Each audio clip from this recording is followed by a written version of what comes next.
Décidément, Merab-Dvalishvili n'a pas fini de gâcher les plans de l'UFC. Il me fait penser à Francis Ngannou, la manière dont c'est devenu le cauchemar de Dana White.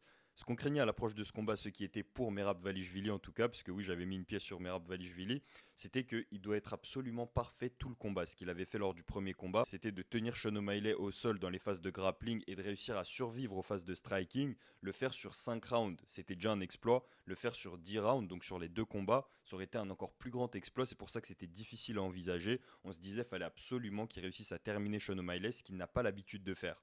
Finalement, il nous a fait mentir. Il avait dit qu'il allait réussir à terminer Sean O'Malley et il l'a fait. D'habitude, quand il fait des tentatives de soumission, c'est plus pour prendre une position, pour égrener le temps, pour marquer sa domination, en tout cas sur cette phase de grappling, mais c'est jamais vraiment pour finir. Cette tentative d'étranglement qu'il a faite et qu'il a réussi sur Sean O'Malley, il l'avait fait lors du premier combat, plusieurs fois il me semble, et ça n'avait jamais été concluant. Cette fois-ci, ça a été concluant. C'est assez tragique pour Sean O'Malley qui s'éteint un petit peu. Honnêtement, à ce stade-là de sa carrière, le fait qu'il ait énormément d'opportunités à l'extérieur de la cage, le fait qu'il ait déjà été champion, etc., ça nous fait penser que Sean O'Malley n'a plus vraiment d'avenir, en tout cas à l'UFC, parce que c'est pas un journeyman, c'est pas un combattant qu'on va juste voir traîner à l'UFC bêtement, c'est un combattant qui veut devenir champion ou rester champion, mais qui va pas juste rester là pour un paycheck. Et de la même manière qu'on pouvait lui reprocher son manque de volonté lors du premier combat, on peut également lui reprocher son manque de volonté dans cette revanche. Et le pire, c'est que c'est pas seulement un manque de volonté, c'est un manque de compétence, un manque de skill.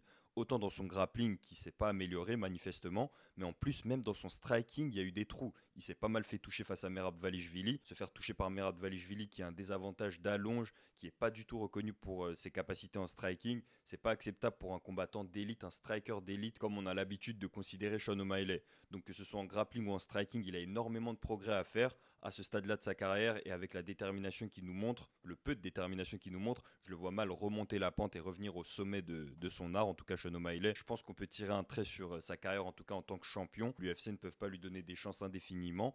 Tant mieux, parce que comme je l'ai dit à l'approche de ce combat, le champion le plus méritant, c'est Merab-Dvalishvili. D'ailleurs, ça me permet de vous poser une question. Est-ce qu'aujourd'hui, on peut définitivement considérer Merab-Dvalishvili comme le GOAT de cette catégorie ?